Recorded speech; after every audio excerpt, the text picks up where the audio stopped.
Hé Mathieu, Ouais. il est où le sucre? Le sucre pourquoi? C'est pour moi. Wow. On n'a pas le droit de parler d'alcool sur internet, ok? Parce qu'il y a des gens qui... Oh, coucou les gens. Bonjour les gens. Bonjour tout le monde. Qui j'ai ça, ça bien? Haha, ça bien là. Bon, sinon il n'y a plus de sucre, quoi. Comment ça, il n'y a plus de sucre? Comment je vais faire mon jus de canne distillé venant d'une usine de Basse-Terre? Alors ça, je sais pas, mais je peux te raconter l'histoire du... Encore une histoire. Allez, c'est bon, je t'écoute. Je vais te raconter comment le sucre est arrivé dans ton verre. En un mot, industrialisation. Ah ben c'est bon, je vois que tu as appris à compter. Industrialisation comme... Au sens le plus large, c'est la transformation de matières premières pour avoir des biens ou des produits. Ah oui, un peu comme la canne se transforme en sucre et en rhum pour faire mon petit... C'est avec la canne à sucre que l'industrie s'implante en Guadeloupe et dans le reste de la Caraïbe sous la forme manufacturière. Parce qu'avant cela, il y avait de la transformation avec les Kalinago qui transformaient le manioc à l'époque. Un apport important à l'humanité qui consistait à transformer une plante vénéneuse en produit comestible. Mais cela restait artisanal. Cassave. Justement, il y a une cassaverie à Petit-Bourg. Ils font des cassaves à doux moments, sucrés ou salés au choix. Alors du coup, tu choisis la garniture que tu veux. Tu peux même les appeler par téléphone. Et Ouais, puis, tu penses qu'à manger, quoi. Non, mais... ouais. Mais l'industrialisation, moi, ça me rappelle plus les machines et les usines, etc., non? Exactement. La première sucrerie en Guadeloupe a été bâtie par Charles Well en 1644.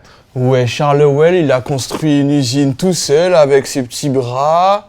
Hein? Ouais, c'est ça. Mais ce sont les frères Trézel et les protestants qui ont amené des techniques expérimentées du Brésil. C'est vrai que le parfum du sucre, ça fait voyager la samba, la capoeira, le baile funk, le football, les brésiliennes. Hi, Gusto. Et surtout des esclaves à talent qui avaient un gros savoir-faire ont permis d'améliorer grandement la qualité de l'activité. La Guadeloupe, Basse-Terre, se couvre de moulins à eau et à bêtes. Pas j'ai oublié que même en Bajoukio, t'es fort. La Grande Terre et Marie-Galante deviennent alors the place to be au XVIIIe siècle, avec de grandes propriétés et des ateliers d'esclaves très nombreux. Et des moulins à vent, et encore des moulins à vent. Ben oui, c'est évident qu'il y avait des moulins avant. C'était au XVIIIe siècle. Le modèle de l'habitation sucrerie s'impose comme le modèle dominant, celui qui procure la richesse et la respectabilité. Le dernier moulin de ce type disparaîtra dans les années 1940 à Marie-Galante, même si le système de l'habitation sucrerie se transforme déjà dans les années 1840. Alors Nouma, après les moulins à vent, on a eu les moulins... Après. Bon, les moulins à parole, comme toi, parce que fou tout cap, les maman, à vapeur. On équipe les moulins de machines à vapeur. Ouais, il devait faire chaud là-dedans quand même. Mais la grande évolution vient de l'idée de séparer l'activité agricole, plantation de la canne, et activité manufacturière, production de sucre. C'est le concept d'usine centrale qui reçoit et traite la canne d'habitation. Oui, parce qu'avant, tout était au même endroit, sur l'habitation. Et puis tout s'accélère suite au tremblement de terre de 1843, qui a détruit de nombreux moulins que les propriétaires ne peuvent plus reconstruire.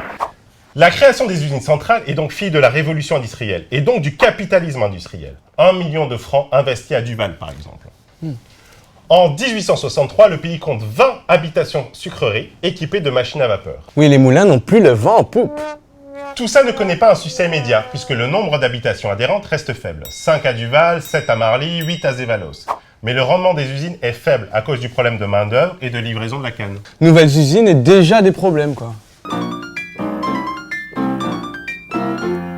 L'abolition de l'esclavage règle le problème de la coexistence entre le travail servile et le travail salarié. Désormais, seul existe le travail salarié. À cela s'ajoutent les crises du dernier quart du XIXe siècle qui ruinent bon nombre d'habitations sucreries qui sont alors vendues. Quoi, encore des crises? Mais y a jamais de moment tranquille, mode bossa nova dans tes histoires? Y a jamais ça. Et oui, encore des crises, Nouma. Car à cette période, on voit apparaître le sucre de betterave en Europe, moins cher à produire et à transporter. À cela s'ajoute la concurrence de nos voisins de la Caraïbe avec une plus grande superficie, comme Cuba. Tu trouves pas que le sucre de betterave, ça manque un peu de couleur quand même? Une nouvelle génération d'usines centrales plus performantes s'installe. Beauport à Port-Louis par exemple, mais surtout Darboussier à Pointe-à-Pitre. Darboussier. Tu sens cet arôme de canne? C'est le temps de la généralisation de l'usine. Désormais, les approvisionnements en canne sont centralisés et transportés par voie ferrée. Quoi? Des trains en Guadeloupe? Avec ça, on aurait pu éviter les embouteillages de Sainte-Marie. Ouais, mais t'aurais plus d'excuses pour arriver en retard. Ouais.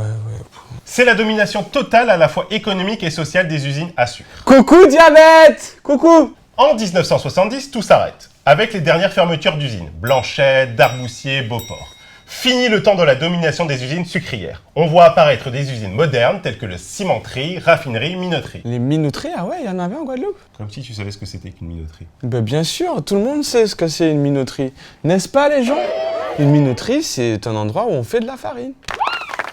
Ce qu'on oublie souvent de dire, c'est que l'abolition de l'esclavage et l'industrialisation ont profondément modifié la société guadeloupéenne. C'est le début des conflits sociaux, de grandes grèves comme en 1910 par exemple. Ouais, c'est bien intéressant tout ça, mais il est où mon sucre?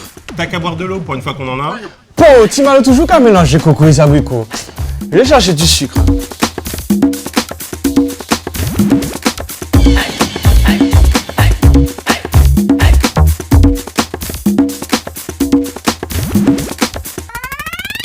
Bring it back.